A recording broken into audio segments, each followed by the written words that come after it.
This is a magical pedal. This is a magical pedal. This is my Camco pedal. This is not a reissue. This is the one, I don't know when Camco first came out. This is probably an 80s model. What is Camco? I'm going to try and do this as logically as possible here. Pause.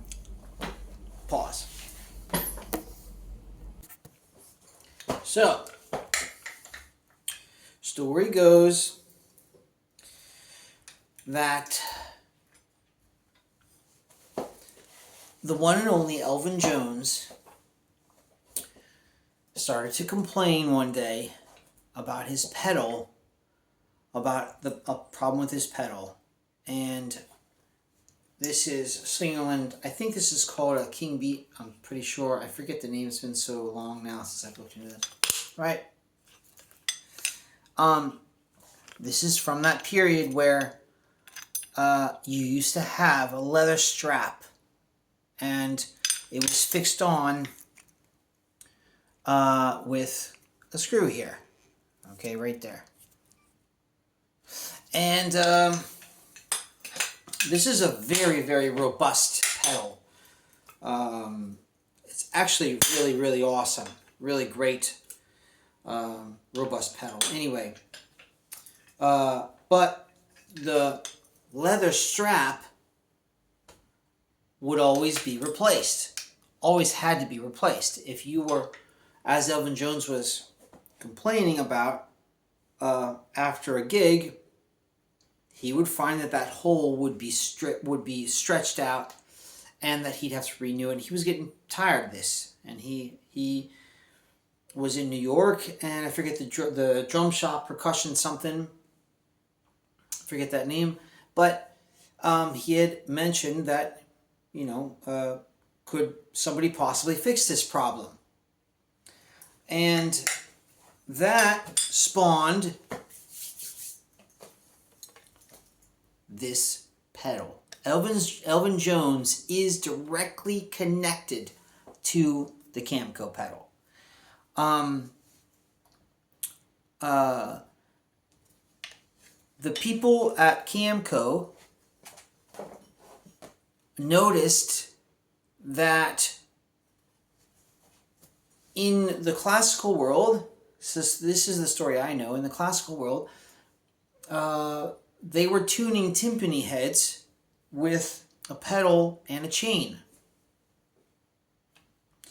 And they said, well, let's do that with the pedal. Now, I don't know, if I was living back then and I saw a guy riding a bike across my path, I might say, that's a good idea. I'm sure they had bikes back then, right? Obviously.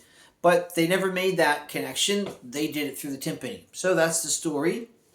And out comes the famous Camco pedal. Has not changed since then. It's magical. Has not changed. I wonder if it's the longest lasting pedal in production. I almost want to say yes. Anyway, seeing as that it's been reissued. So what is it with this pedal? Well, beyond the engineering, the innovative step with the chain, it's got, I don't know, it's magical. That's not unheard of. Let me explain myself in the music industry. The dimensions, when I say that, I mean like the dimensions of this pedal, the weights, the sizes, the lengths, the widths, everything just lines up magically. Drummers know this with a Ludwig Superphonic snare drum. It just lined up all those dimensions. It's just the engineering of that snare drum worked out so well that it is, to this day, a sought-after snare drum. And Premiere, so sought after that Premiere came out with their own 1026 model, modeling the exact dimensions of the Ludwig snare in question. So it's not unheard of where engineering at this level sometimes gets right on the money and appeals to a wide range of people. And this is what happened with this Camco pedal. I don't know anybody who has ever told me I don't like that pedal. I have never met anybody, that's ever said that. What I've met are people that have always said, "Wow, there it is. That's the pedal." Now, I have put on. I confirmed this. I have put on this pedal over 15,000 hours. We're talking 20 years ago, starting back almost 20 years ago. Technically, it's 15,840 hours on this one, on this pedal. And look at its condition. Now, granted, I am not a shredder. I'm not playing metal, but I am playing a lot. And on with Adidas Samba shoes. And there you go. Playing a lot meaning teaching on the pedal, playing the pedal, showing how to play figures. All day long, I've put on over 15,000 hours. And this pedal is still in awesome shape. It's right from the factory, except for two things, which if you know Camco, you know what those two things are. One of which is the obvious one. I put on a Tama base plate. And the other one is, I think the wooden beater didn't come with it. Maybe it did. I'm not sure. But, excuse me.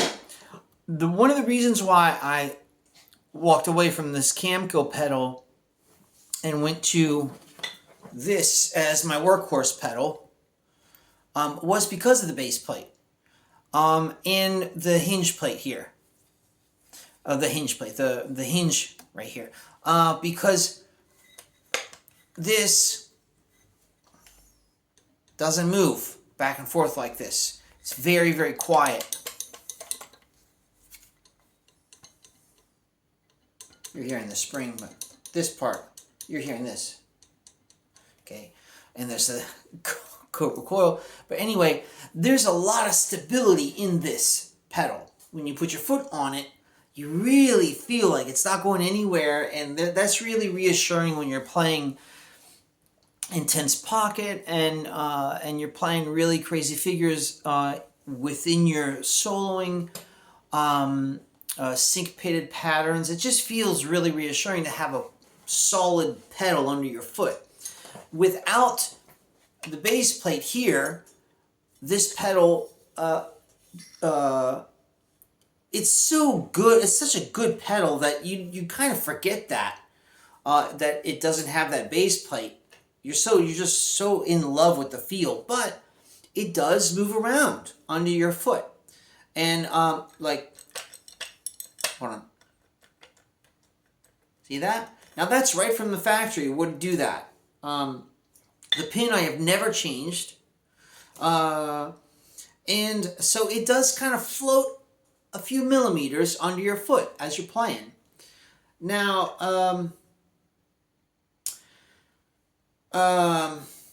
I'm kind of doing this video right now because I just put on this base plate. And I had some free time, and it's like butter. It's like butter. It's hands down. I mean, I have so many memories with this pedal. I learned pocket on this pedal, on this one. And, you know, this pedal is so magical that it will teach you how to play bass drum. I almost want to bet money on that. This pedal will teach you how to play bass drum figures. It's so good and it's so magical.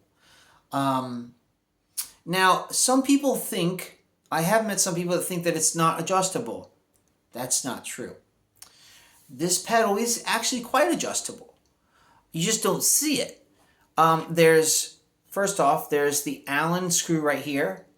So you can change, that would allow you to change the rotation of this bar, okay, which would change the angle of the beater and the footboard. There are, next step, that's not a big one. The next step is, there are 3 holes on the bottom of this. You can't even know if you can see it. Yeah, you can, right there. I'm looking right here. 3 holes. And so that will change the angle of the spring. That's going to also slightly change the footboard height and the beater. So you have already two things that you can use to adjust the footboard versus the angle of the beater. But the biggest one, but they're little adjustments, maybe nothing more than, well, this one you could technically move it all over the place like you can today, but this other one is just a few meters, maybe a few millimeters, maybe to the extent of, a centimeter. But most people miss this about this Camco pedal. There's the chain guard, which is there, not so you don't touch the chain, but it's actually there so the chain doesn't skip off the sprocket. Right? It keeps it on the teeth. But right here you have holes at the end of that sprocket up here. Okay. Now these holes in a screw on the chain guard, right there. So you take off the screw and you can move and readjust the chain over top of these teeth back here, which will directly raise up the board or lower it. So if I put this all the way in the first position, the board is going to be like that. Awesome, very innovative pedal for its time, way ahead of everything of its time. Kind of amazing that they nailed those subjects so well so early on. You know what? I made a mistake. It's not stock. Here is the new Iron Cobra mechanism to keep the spring from moving. I remember I had the old-fashioned way of doing it, and I would constantly have to tighten it up because it would de-thread itself.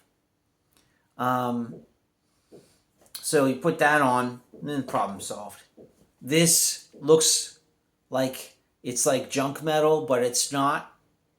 That's the one that's been there since I got it. Now, I got this used. So it was also being used before I got it some 20 years ago. And it's still in freaking great order. The only thing that has moved since is this bar. Let's see if I can show you this. See that? That's the only thing that's moved since then. Now, partially because they don't have what this one has now. Right there. An Allen screw that goes through the top of that column and tightens down on the bearing so it doesn't move in and out. That's what that is. There is no Allen key entry or Allen screw on the top of these columns or on the side. But seeing as there's the nut here, and this is tightened in with a Allen screw. It's not moving out. Perfectly fine. Perfectly fine. Now, another thing about this Camco pedal that I kind of find, this is my 2 cents here on this pedal. Two things. Beyond it just being magical and the luck of the draw with the dimensions and the weights and everything. There's two things. One of which is because it does this, it means that unlike this pedal, okay, when you play this pedal, it doesn't swing at all to the right and left. So if you push down, it's going to go down regardless of what angle you push down on. But you're going to lose some of that energy if you push down to an angle. It's not going to move to an angle, right? So you're not going to get the full response of the pedal if you're pushing to an angle. Whereas this one, you will. Because it shifts underneath, it moves by accident or just by design flaw, if you want.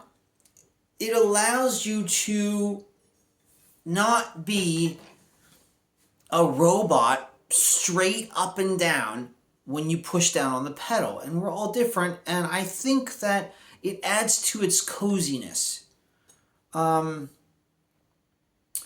Imagine it like this. Imagine it like a car without shocks.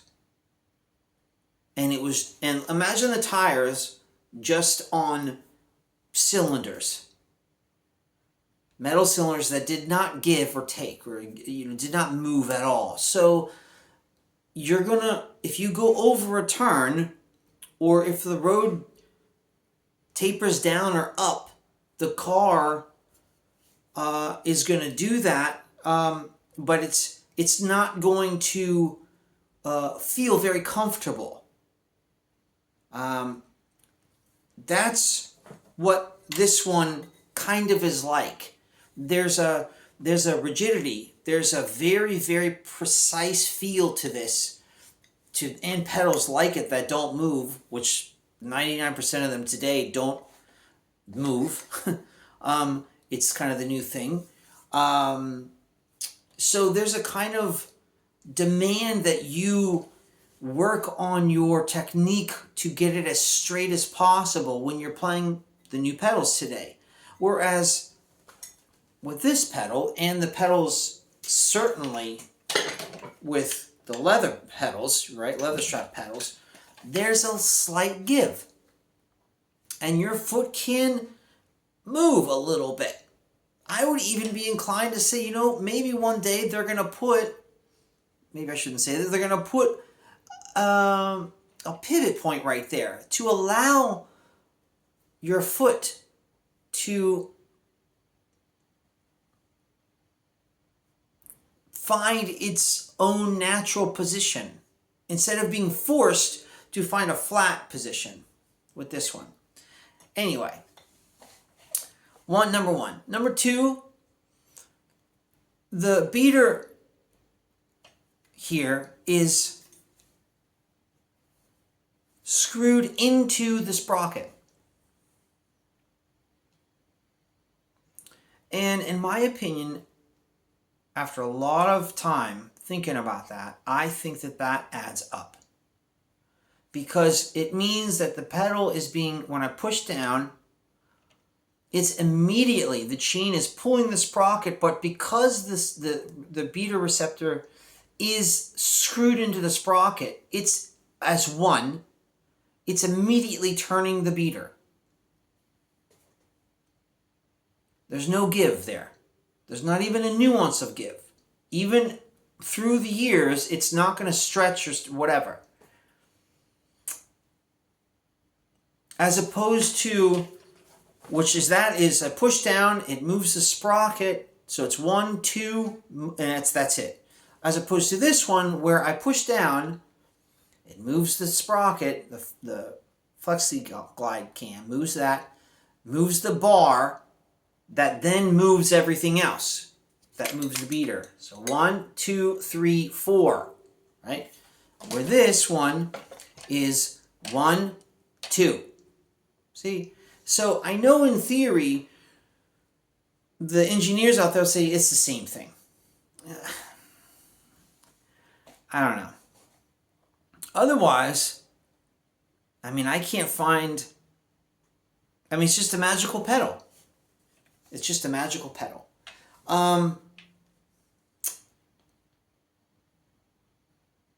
Now, Elvin Jones used this pedal all his life. And I have never seen a video of him using this pedal with a bass plate. He always used it right up until those famous concerts in Italy. I remember right up until the end, Camco pedal without this bass plate. He didn't need it. And you know, if it's good enough for Elvin, you know? So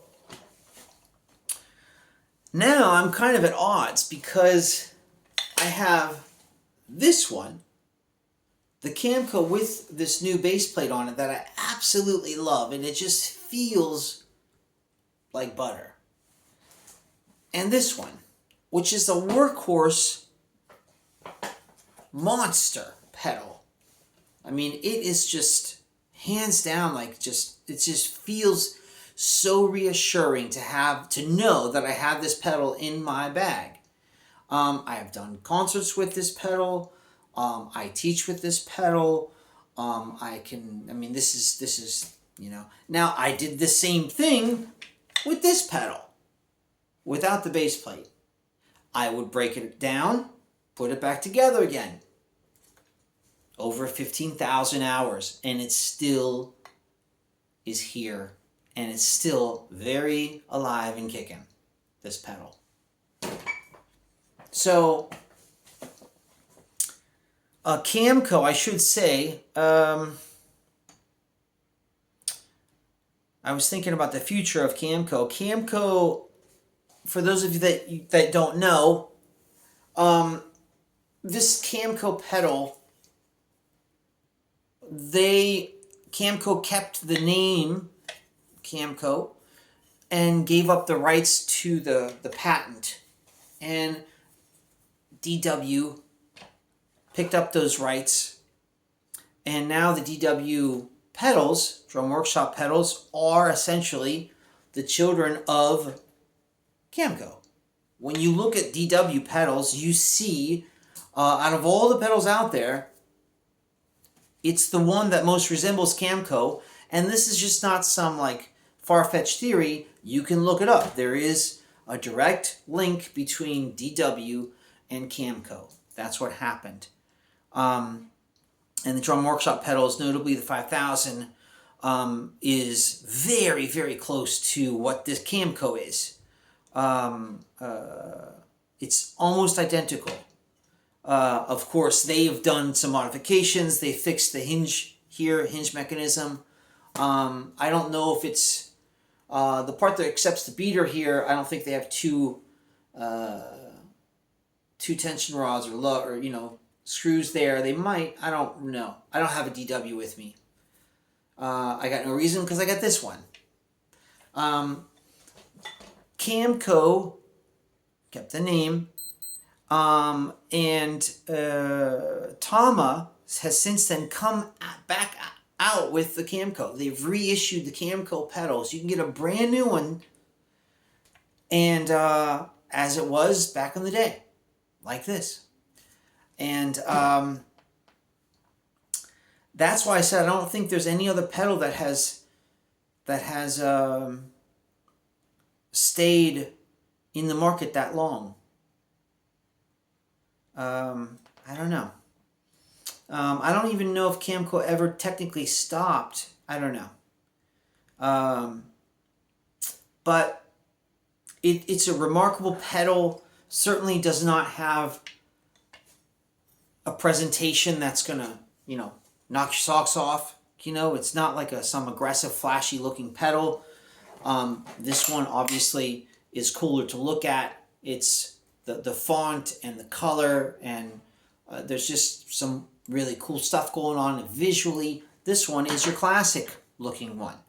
Apart from the black that I just put on the bottom, which I absolutely love, it doesn't look like it's some spectacular pedal, but it is. If you ever see one of these online, you can't, even the old ones, you know, they're certainly under $100, and you can't responsibly ask anything more than that because they're used, and you can get a brand new one for not that expensive. But you can't ask, you know, that much money, so it's going to stay under 100. Pick one up. You'll be delightfully surprised at how awesome this pedal feels. It is probably hands down my favorite pocket pedal. I mean, like I said, I learned pocket on this pedal. I think there's a lot of people that feel the same way that I do about my Camco that they do about their 5000, which makes sense because the 5000 came from the Camco, so that lines up perfectly. And you know what? For a pedal to be so good in pocket, and be a wonderful jazz feel, that means a lot. Because there are a lot of pedals out there that are phenomenal at certain styles, but don't cross over to styles like jazz. And this one obviously does. Defended by the one and only Elvin Jones. So,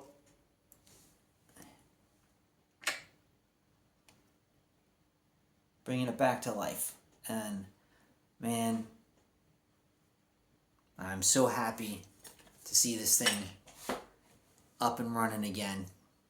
So, more news soon. Thank you for watching.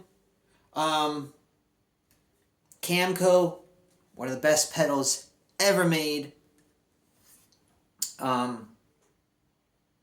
Happy bass drum searching, playing. More news soon. Ciao.